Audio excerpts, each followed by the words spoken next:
आज 8 मार्च का दिन है और आप सभी लोग जानते हैं कि 8 मार्च को अंतर्राष्ट्रीय महिला दिवस जो है मनाया जाता है। तो सबसे पहले देश भर के या विश्व के सभी महिलाओं को और सभी समस्त जनों को मैं अंतर्राष्ट्रीय महिला दिवस की हार्दिक शुभकामनाएँ देती हूँ। साथियों, अंतर्राष्ट्रीय महिला दिवस मनाना हमारा जो उद्देश्य है या उसके उपलक्ष्य में जो लोग प्रोग्राम करते हैं, वो एक औपचारिकता बेस पे ही करते हैं, बल्कि अगर हम चाहते हैं इसको सिद्धांत रूप से हमारे समाज के विभिन्न वर्गों को ये बात पता चले, यानी महिलाओं के राइट्स के बारे में सभी को जानकारी मिले, तो इसके बारे में सबसे पहले हमें धरातल पे इस चीज़ को जानना और समझने की ज़रूरत है।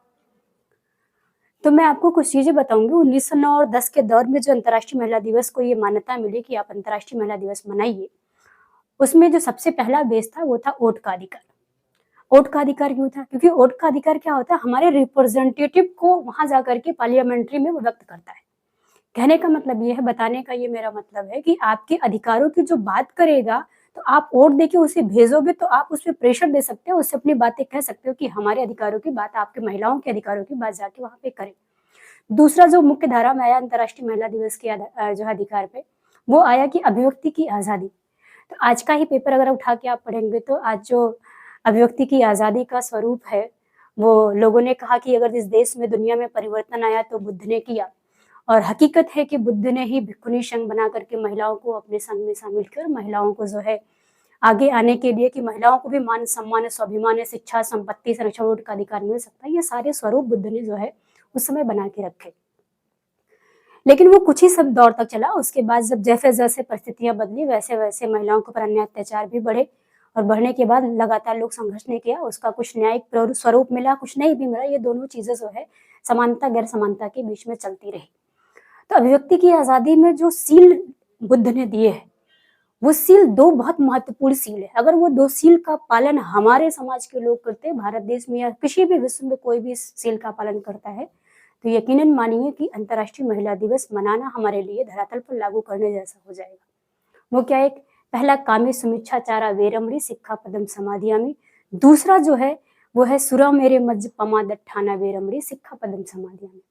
यानी अगर हम इन दोनों सील का पालन करते हैं, शराब नहीं पीते हैं, अनावश्यक हम जो है लोगों के साथ कामी सुमिच्छाचारा नहीं करते, तो इसका कहने का मतलब ये है कि इससे हमारा परिवार, हमारा समाज, हमारे घर की महिलाएं, ये सभी सुरक्षित रह सकती हैं।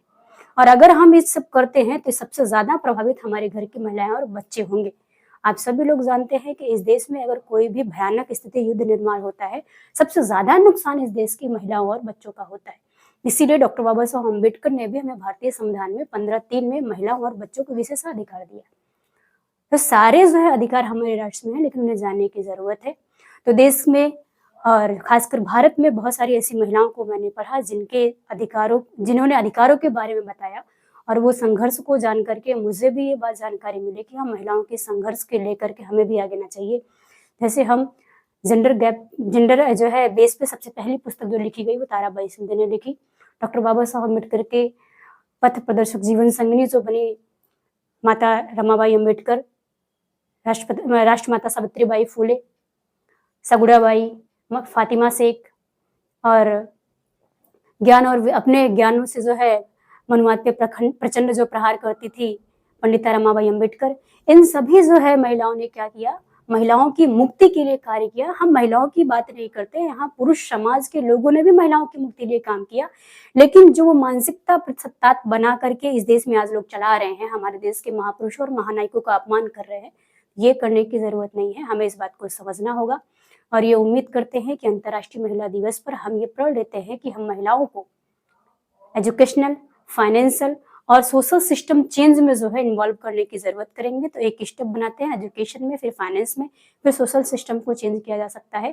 तो इन सारी चीज़ों को हमें समझने की ज़रूरत है और मुझे उम्मीद है कि हम सभी लोग इस बात पे अमल करेंगे। इसी के साथ दोबारा इस देश में आप सभी विश्व के लोगों को अंतर्राष्ट्रीय महिला दिवस की हार्दिक बधाई। धन्यवाद।